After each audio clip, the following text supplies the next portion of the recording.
Now, few journalists covering technology are as influential as Kara Swisher. She co-founded two of the most read tech news sites in Silicon Valley, has written for all of America's top newspapers and interviewed just about everybody who counts in tech, including Elon Musk, Jeff Bezos, Mark Zuckerberg and Tim Cook. She's in London right now to record a live episode of her award-winning podcast, Pivot. And she joins me now. Kara Swisher, very good to see you this morning. What made you want to come to London to do this? Well, Scott Galloway, who's my partner on Pivot, moved here, and we just thought we wanted to try out these live pivots, which we're doing a lot more in the U.S. this year, and it seemed a perfect place to do it. We were at DLD. We did one in Munich, which went really well. So we want to sort of see what we can do in cities around the world with the brand, talking about various issues in tech and media. Now, obviously, last year was a pretty disappointing one for tech investors. What are your reflections on the sector for the new year? Well, tech really ran up high during the pandemic for obvious reasons. Everybody was using it. They were home. These companies had the products they needed. And then there was a natural come down for the numbers, including the fact that they really staffed up. And then the economy went into a tailspin. And so a lot of these companies that many people relied on for the growth in stocks took the hit when they saw their earnings off or their growth off or various things. And so it was a natural thing to happen. And at the same time, there's a real transition happening in tech in terms of regulation and all kinds of things as people try to figure out what the next big thing in tech is. Now, you joust regularly with Elon Musk. Has he bitten off more than he can chew with Twitter? Oh, I don't know what he's chewing on. It's something, I don't know what he's doing over there. I know him really well. I've interviewed him for 25 years or so. And I find this a bit of a debacle, including the carrying of the sink. And it's all been a joke, but it's a lot of money. A media company is very different than rockets and cars. And he seems to be using it as more of a toy than an actual business. It's already a difficult business. It was before he got there, but he's managed to make it worse, which I did not think possible. But here we are. Do you think he's got what it takes to turn it around and make it profitable, restore its fortunes? I thought he could. He certainly had the assets, including very, wealthy friends. He had the experience. He had the goodwill. He had a great brand. The Tesla stock was really high, and now it's been hit very hard for a number of reasons, including this. But not right now. I don't see the method to the madness. People in Silicon Valley always tell you that you should focus on that he's got a secret plan, but I think he's just winging it. And that's a real problem, especially around its current businesses like advertising. Absolutely. And at the same time, presumably taking his eye off the ball when it comes to Tesla and SpaceX.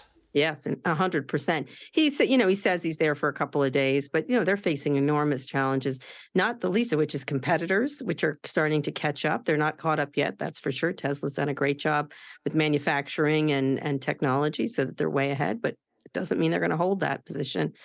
Second, and the stuff going on at Twitter makes a lot of people rethink buying them because it's so linked to him. There's demand is off in China, a big important market. Demand is off everywhere. They're discounting the cars, which they've never done. Not a great sign. They're still the number one, but you don't have to stay there, especially when you're gallivanting around and spending your life trolling journalists and advertisers and anybody you don't agree with. Quite so. I mean, what's it like to be on the receiving end of... I mean, you get quite a lot of barbs from these sort of characters. Yeah. What's it like?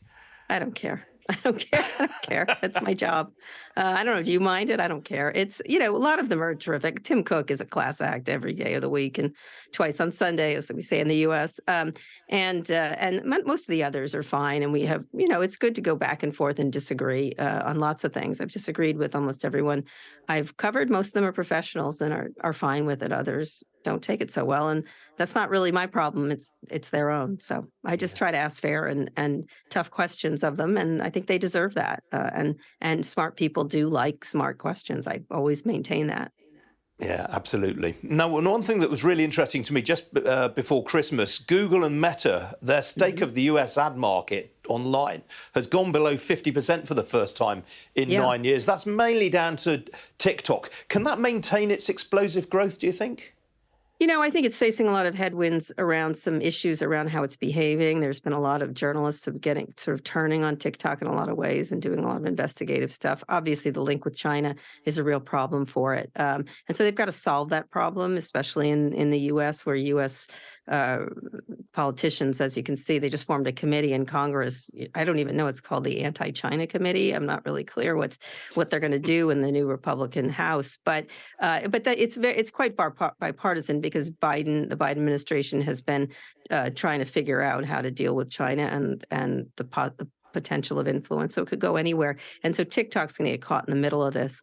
And then in general, these companies use this to get advantage in the legislative space. And you see companies, municipalities cutting the use of TikTok because of addiction. It's just the latest. It used to be Facebook, now it's TikTok.